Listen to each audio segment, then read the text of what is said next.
नमस्कार, आर्या न्यूज देख रहे हैं आप और मैं आपके साथ अलका सिंह। बुलेटिन की शुरुआत करते हैं। हापुड़ के बाबूगढ़ कोतवाली क्षेत्र में एक कार ने स्कूटी सवार को जोरदार टक्कर मार दी, जिसके बाद कार पलट गई। वहीं स्कूटी सवार फ्लाईओवर से 20 फीट नीचे आ गिरा। इस दुर्घटना में स्कूटी सवार दोनों लोग गंभीर रूप से घायल हो गए, जिन्हें अस्पताल में पुलिस ने भर्ती करवाया है।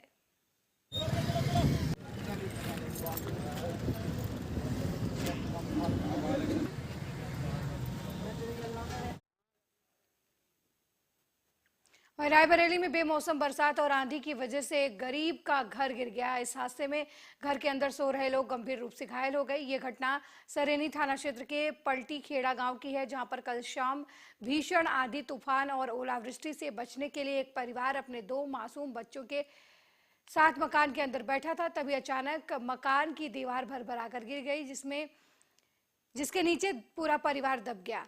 वहीं इस मलबे में पति पत्नी और दोनों बच्चों के दबने की जैसे ही खबर आसपास के लोगों को लगी, लोगों ने मलबे के नीचे से आनन फानन में घायलों को बाहर निकाला और उन्हें नजदीकी स्वास्थ्य केंद्र में भर्ती कराया, जहां महिला की हालत गंभीर है। उसे जिला अस्पताल रेफर कर दिया गया है।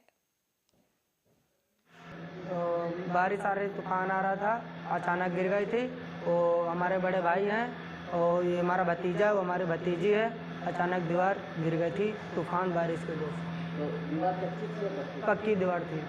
कितने लोग उसमें लगे थे? उसमें मौके में तो हम घर पे नहीं थे, हम मतलब हमें फसल कटरवा रहे थे, मगर यहाँ पर बहू और लड़का और नाती इस छप्पर के नीचे थे। वो लोग चारों आदमी दब गए, मगर बहू और लड़के जख्म आया और नाती वहीं अफ्रीकी देश सूडान में छिड़े गृह युद्ध की वजह से हालत खराब होने लगी है। वहां कई भारतीय फंसे हुए हैं। इनमें से एक यूपी के जौनपुर जिले के दरियागंज गांव के निवासी राजेश कुमार सिंह भी शामिल हैं।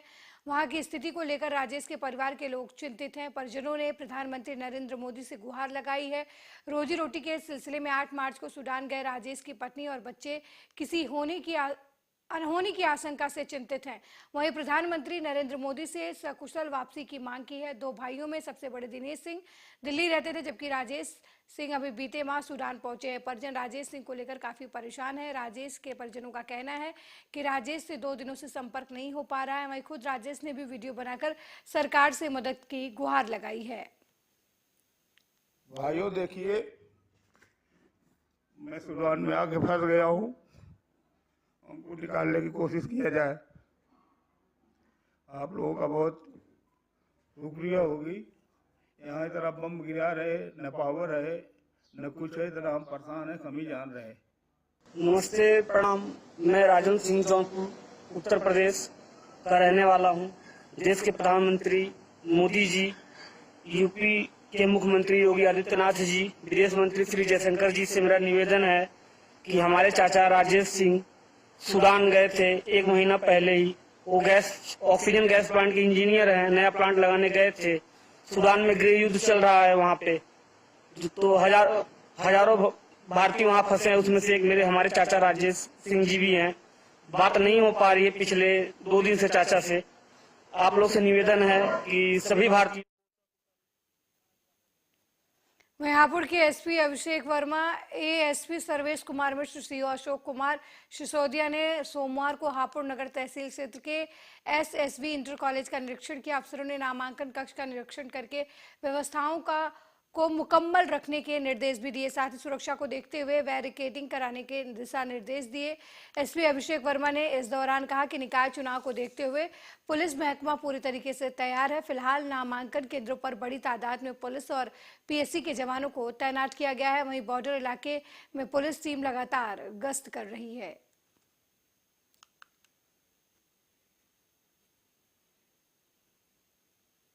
एक पत्नी अपने पति के इंतजार में परेशान चल रही है। महिला का कहना है कि उसका पति एक नायक सूबेदार है और वो पिछले साल 26 जून 2022 से लापता है। महिला का ये भी कहना है कि पति के कमांडिंग ऑफिसर ने 24 घंटे बीत जाने के बाद महिला को उसके पति के लापता होने की सूचना दी।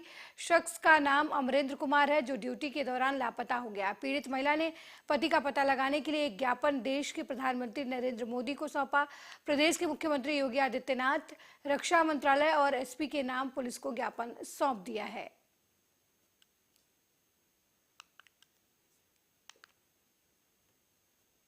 वहीं लखीमपुर खीरी में देर रात बाइक सवार 3 युवकों को भूसे से भरे डंपर ने टक्कर मार दी। तीनों युवकों की मौके पर ही मौत हो गई। घटना की जानकारी होते ही मौके पर पहुंची पुलिस ने शवों को कब्जे में लेकर पोस्टमार्टम के लिए भेज दिया। शारदा नगर थाना क्षेत्र की यह घटना बताई जा रही। फिलहाल पुलिस मामले की जांच में जुटी है।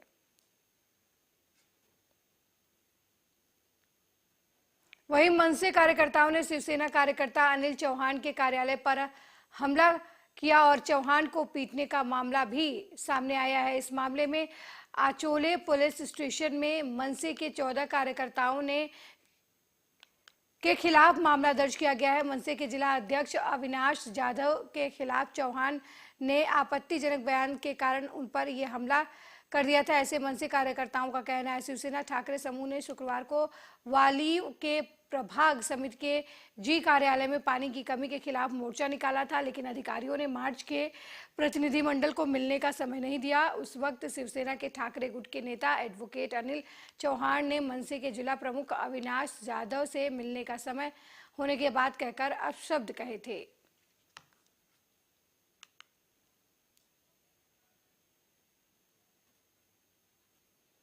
वहीं पुणे सोलारपुर हाईवे पर भीषण सड़क हादसा हुआ है। मुंबई से तेलंगाना जा रही निजी बस पलट गई। बस में 50 से 60 यात्री सवार थे। इस हादसे में कई लोग गंभीर रूप से घायल हुए हैं। वहीं घटना की सूचना पाकर मौके पर पहुंची पुलिस ने राहत बचाव कार्य शुरू कर दिया।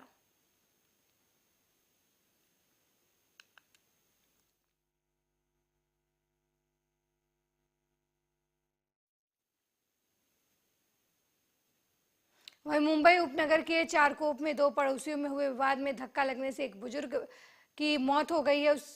और आपको बता दें कि इस पूरे मामले में पुलिस ने आरोपियों को गिरफ्तार कर लिया है। खबर के मुताबिक मृतक और आरोपी चारकोप में एक ही जगह रहते थे। खड़े ट्रक को लेकर दोनों में झगड़ा हो गया और हाथापाई में आरोपी राजेश पाटिल ने बुजुर्ग को जोरदार धक्का मारकर गिरा दिया। उससे तत्काल अस्पताल में ले जाया गया, जहां उसकी मौत हो गई। पुलिस ने आरोपी राजेश पाटिल को गैर इरादतन हत्या का मामला दर्ज कर गिरफ्तार कर लिया है। लिंडोसी पुलिस स्टेशन के अंदर जो हमारा संतोष नगर एरिया है, उधर रात में तारीख 22 तारीख को हमारे टीएस स्टाफ राउंड कर रहे थे, गश्त कर रहे थे। उन टाइम पे एक आदमी जो सस्पेक्ट दिख रहा था, उसको उन्होंने इंक्वायरी ज़्यादा किया तो वो अपना सही जवाब नहीं दे रहा था। ज़्यादा इंक्वायरी करने के बाद तो उसके जेब में जो 25 ग्राम जो EMD होते हैं, तो उसको मेफोड्रिन बोलते हैं, जो इंटरनेशनल मार्केट में उसका वैल्यू है 5 लाख। वो मिल गया। मिलने के बाद हम लोगों ने उसको कस्टडी में लिया और आज रिमांड को लेके गए। आज कोर्ट ने वहीं मुंबई के गोरेगांव पूर्व डिंडोसी पुलिस ने 25 ग्राम MD ड्रग्स के साथ एक आरोपी को गिरफ्तार किया है। पकड़े गए ड्रग्स की इंटरनेशनल मार्केट में कीमत 5 लाख रुपए बताई जा रही है। दरअसल डिंडोसी पुलिस ने गुप्त सूचना के आधार पर आरोपी को गिरफ्तार कर लिया। आरोपी अक्षय शशिकांत जगताप है और आरोपी के ऊपर कुरारा पुलिस स्टेशन में ड्रग्स बेचने का मामला दर्ज है।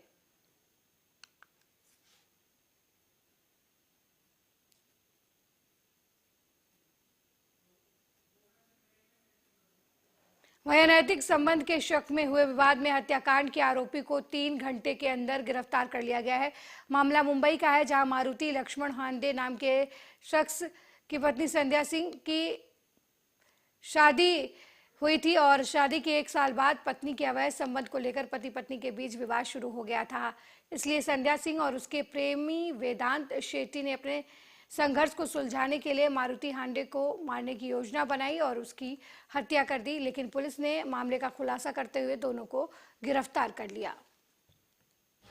22 तारखेला साधारण 2 ते 4च्या दरम्यान मारुती हांडे नावाच्या व्यक्ती, जो बालाजी दर्शनचा कोळेगाव या ठिकाणचा राहणार आहे, त्याचं संध्या सिंग नावाच्या 30 वर्षाच्या महिलेशी मागच्या 2-3 वर्षापासून शारीरिक संबंध आहे। ती तिच्याबरोबरच राहायचा। दरम्यानच्या काळात साधारण 1 वर्षापासून वेदांत शेट्टी नावाचा त्याच चाळीतील मुलगा, त्याचे या संजय सिंगशी संबंध आल्यानंतर मारुती हांडे हा वेदांत शेट्टीला वेळोवेळी समजून सांगून सुद्धा तो त्या महिलेची जो प्रेमाचे संबंध निर्माण झालेला आहे त्याच्यापासून काय परावृत्त होत नव्हतं, म्हणून दोघात वाद होत होते आणि साधारण 22 तारखेला दुपारी वहीं पेट्रोल पंप पर डीजल भरवाने आए ट्रक ने पहले से तेल भरवा रही जीप को पीछे से टक्कर मार दी और आगे जाकर पेट्रोल मशीन को जबरदस्त टक्कर मार दी, जिससे पूरा मशीन उखड़ गया। ये पूरा घटना सीसीटीवी कैमरे में कैद हो गई। गनीमत ये रही कि इस हादसे में किसी को चोट नहीं लगी है।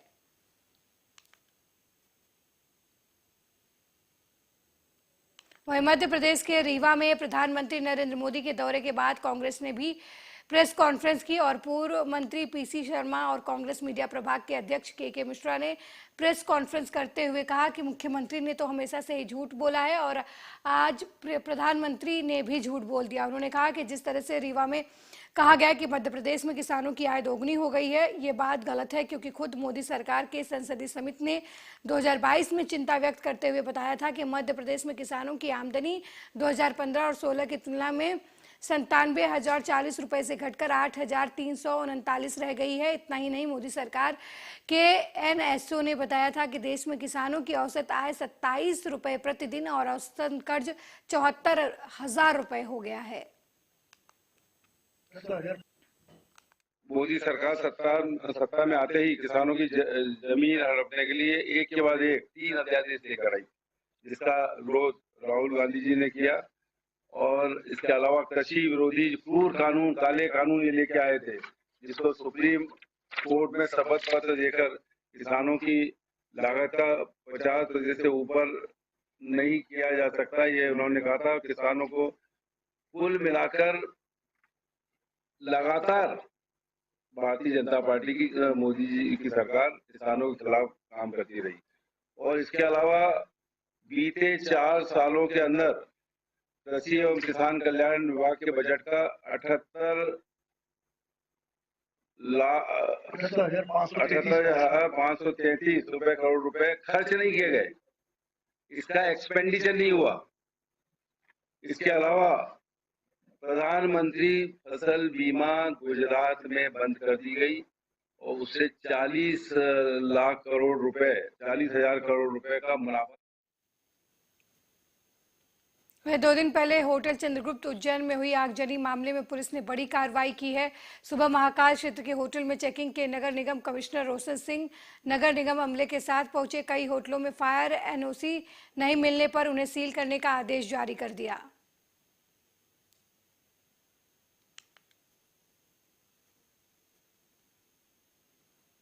अगली खबर बिजनौर से है, जहां थाना हीमपुर दीपा के मुबारकपुर कला में पुरानी रंजिश को लेकर 2 पक्षों में जमकर मारपीट हुई। इस मारपीट में 6 से ज्यादा लोग घायल हुए, जिन्हें सीएचसी में भर्ती करवाया गया। वहीं घटना की पूरी जानकारी पाकर मौके पर पहुंची पुलिस ने मामले में 17 लोगों के खिलाफ एफआईआर दर्ज किया और 4 लोगों को इस मामले में गिरफ्तार भी कर लिया।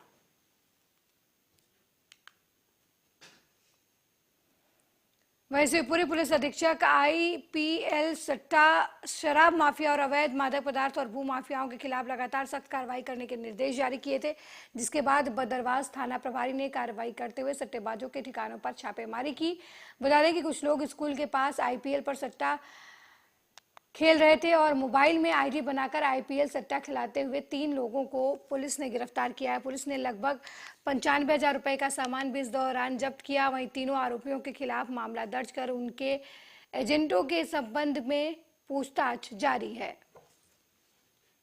कल रात्रि को मुकुल द्वारा सूचना प्राप्त हुई कि पूर्व में आईपीएल सट्टा चलाते हुए गिरफ्तार किए गए थे निखिल जैन, सौरभ यादव और गोलू राठौर।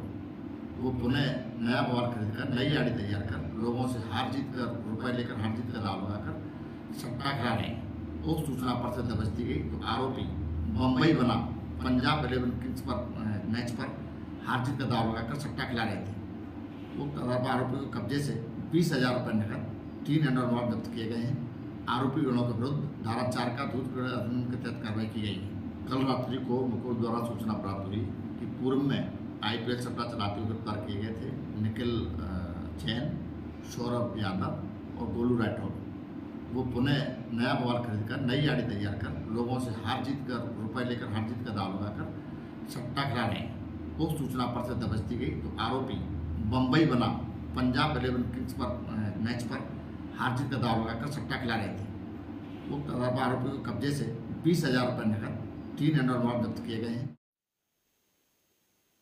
वहीं छत्तीसगढ़ में आगामी 6 महीने में चुनाव होने हैं। ऐसे में अभी से ही चुनावी सरगर्मियां तेज होती नजर आ रही हैं। दरअसल बीजेपी पार्टी द्वारा संगठन की बूथ स्तरीय बैठक मुसालूर पंचायत में रखी गई थी। इस दौरान पूर्व मंत्री महेश गागड़ा और संगठन के जिला अध्यक्ष श्रीनिवास मुदलियार के सामने कांग्रेस पार्टी और विधायक विक्रम मंडावी के भ्रष्टाचार, कमीशन और तानाशाही नीति से हताश और निराश होकर बीजेपी के कार्य और पूर्व मंत्री के व्यवहारशील से प्रभावित होकर 30 कांग्रेसियों ने बीजेपी का दामन थाम लिया। आज मुसालूर ग्राम पंचायत में जो कांग्रेस पार्टी के लिए लगातार 15-20 वर्षों से सेवा दे रहे थे ऐसे कार्यकर्ता विधायक के कार्यशैली से नाखुश होकर आज भारतीय जनता पार्टी के नीति रीति से प्रभावित होकर और माननीय महेश गागड़ा जी का पिछले 10 वर्ष का जो नेतृत्व यहाँ था उनकी कार्यशैली से प्रभावित होकर आज 30 कार्यकर्ता भारतीय जनता पार्टी में अपनी स्वेच्छा से प्रवेश किए हैं। मेरा नाम अशोक तेलम है, मैं मुसालूर का रहने वाला हूँ। भाजपा प्रवेश करना मेरा यही कारण है। मैं 20 से 25 वर्ष तक कांग्रेस के लिए बहुत काम किया, यूथ कांग्रेस में भी रहा, कांग्रेस बाकी जिला पंचायत सब के लिए काम किया। क्या है आने वाले मतलब 10 साल से मैं कांग्रेस सरकार में रहकर काम कर रहा था। मैं किसी कारण के वस्तु पर इस वजह से मैं भाजपा में ज्वाइनिंग किया और भाजपा में जम्मू कश्मीर के पूर्व राज्यपाल सत्यपाल मलिक ने सोमवार को कहा कि ये कहना गलत है कि पद छोड़ने के बाद ही वो 2019 के पुलवामा आतंकी हमले पर सवाल उठा रहे हैं। दरअसल केंद्रीय गृह मंत्री अमित शाह ने हाल ही में कहा था कि मलिक हमसे अलग होने के बाद आरोप लगा रहे हैं। पूर्व राज्यपाल का बयान इस संदर्भ में आया है। सत्यपाल मलिक ने राजस्थान के सीकर में मीडिया से बातचीत करते हुए कहा कि ये कहना गलत है कि मैंने इस मुद्दे को तब उठाया जब मैं सत्ता से बाहर हो गया था। उन्होंने कहा कि हमले के दिन उन्होंने इसे उठाया था फरवरी 2019 में जम्मू कश्मीर के पुलवामा में सुरक्षा वाहनों के काफिले पर आतंकवादी हमले में केंद्रीय रिजर्व पुलिस बल के 40 जवान शहीद हो गए थे। नहीं, अटैक तो नहीं कराया गया था, मैं ऐसा गलत चार्ज नहीं लगा सकता हूँ। अटैक तो ये पाकिस्तान स्पॉन्सर्ड टेररिस्ट का ही किया हुआ था। हमारी तो गलतियाँ थी, हमारी आप समझिए कि हमने जो इंतज़ाम होने चाहिए थे वो सब नहीं किए थे। उन्होंने एयरक्राफ्ट मांगे थे जो आसान मेरे से मांग लेते तो मैं दे देता। उन्होंने होम मिनिस्ट्री से मांगे, 4 महीने तक, अकॉर्डिंग टू भास्कर में न्यूज़ है, वो 4 महीने तक वो चिट्ठी पड़ी रही, कोई जवाब नहीं दिया, उनको जहाज़ नहीं दिए। फिर वो सड़क से आए, फिर वो सैनिटाइज नहीं हुआ था रूट। जहाँ वो हुआ है, घटना हुई है, वहाँ 10 किलोमीटर में 10 जगह लिंक रोड आके जुड़ती है। कोई भी मैन नहीं थी, मैं गया था अगले दिन, कहीं भी कोई जिप्सी नहीं खड़ी थी रोकने के लिए कि भाई अंदर मत आओ। नियम ये है कि जब ये चला जाता है कारवां तब लोग सड़क में घुसते हैं। वहाँ सब फ्रीली घुस रहे थे, फ्रीली वो घुस गया जिसने मारी गाड़ी। वो हमारी गलतियाँ, इसमें जो मैंने कहा है उसको ठीक से समझ लें। मैंने प्रधानमंत्री जी ने जब मेरे से पूछा, वहाँ कॉर्बेट पार्क में वो शूटिंग करा रहे थे निकल के कि सतपाल क्या हुआ, मैं कहा साहब ये ट्रेजेडी हो गई, इतने हमारे जवान मारे गए और मैं तो बहुत दुखी हूँ चूँकि ये हमारी गलतियों से हुआ। और अगर हम जहाज़ दे, और भी कई गलतियां, पर अभी तो मैं जहाज़ वाली आपको बता देता हूं। तो उन्होंने कहा कि तुम अभी चुप रहो, मैं दिल्ली आ रहा हूं तब करेंगे कुछ। फिर उसमें कुछ होना नहीं था, हुआ नहीं। ये इसी पे मैं चूँकि 1-2 चैनल को बोल चुका था, ये भी कहना गलत है। अमित शाह जी का मैं बहुत सम्मान करता हूँ, उनसे आर्ग्यूमेंट में नहीं पढ़ना चाहता कि उन्होंने कहा कि जो जब पावर में होते हैं तब नहीं कहते हैं। तो मैंने तो उसी दिन कहा था और प्रधानमंत्री जी ने भी मुझे आगे बोलने को मना किया और नेशनल सिक्योरिटी एडवाइज़र ने भी फ़ोन करके कहा कि सतपाल भाई आपका 2 जगह मेरी वो आ गई थी, बीट मैंने दे दी थी, तो उन्होंने कहा कि अब मत बोलिए इस पर आप। मैं कहा ठीक है, नहीं बोलता। और फिर उसमें कुछ नहीं हुआ। तो मुझे इस बात का सख्त अफसोस है कि इतनी बड़ी ट्रेजेडी को हमने बहुत लाइटली लिया।